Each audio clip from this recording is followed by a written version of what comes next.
It should be two distinct roles, one for the learner formation officer and then one for the guidance counselor, with the guidance counselor being there to support the students, be there if they need someone to talk to, be the one to keep track, are there learners who are exhibiting behaviors that may be seen as vulnerable or at risk, and then also to engage parents and also to converse with teachers who may be handling these students.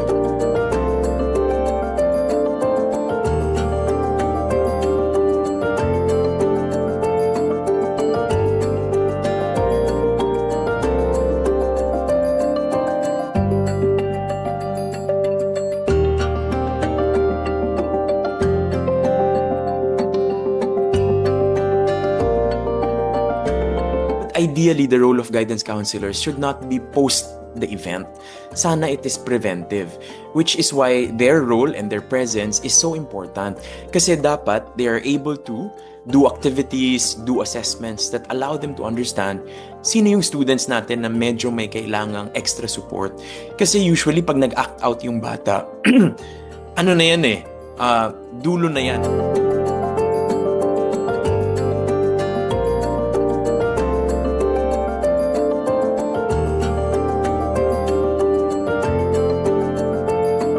Achievement or learning does not happen in a vacuum because a child is not a student only. The child is a person. It is a human being who goes through many issues, many problems, goes through many experiences.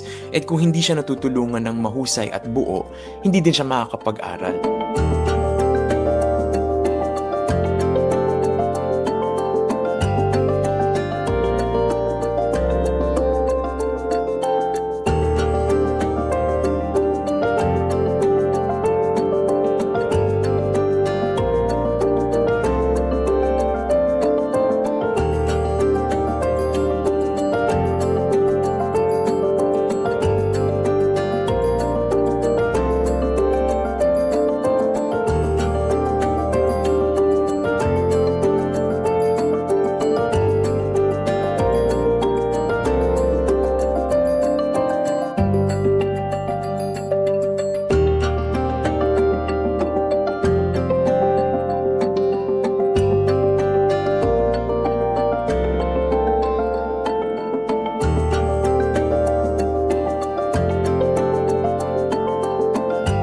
Yung teachers natin, obviously, nakatutok dapat sila sa pagtuturo.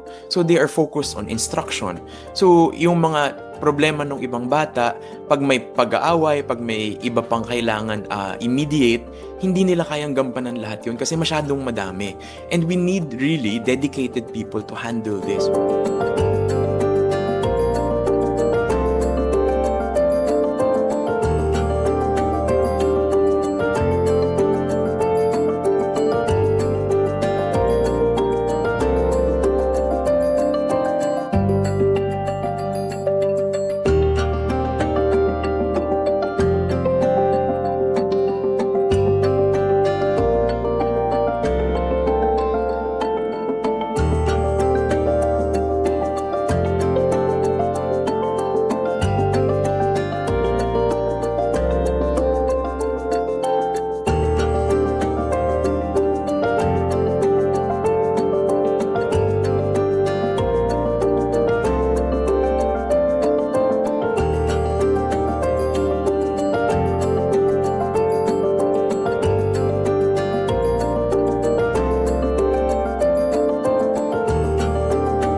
in past years, we only gave guidance counselor positions at the high school level.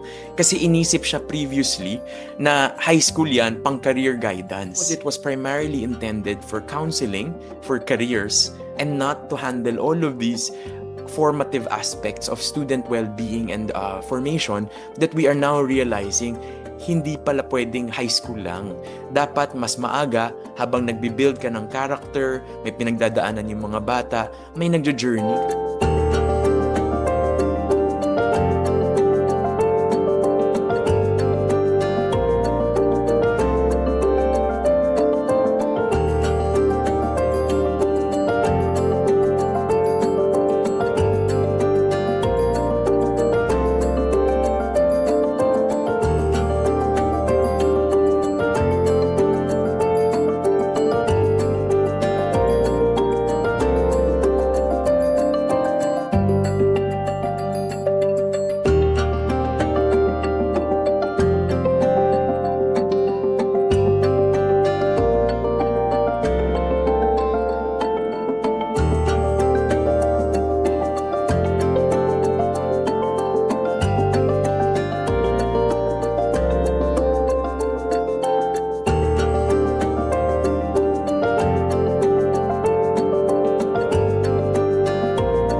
We are hoping that since we have more graduates in these programs, sila yung pwedeng pumasok, nandiyan na sila, tumulong na sa mga guro, tumulong sa principal, and pag pumasok pa yung guidance counselors that we are currently investing in and trying to fix the supply for, magkakaroon tayo ng team that can really support our students at the school level.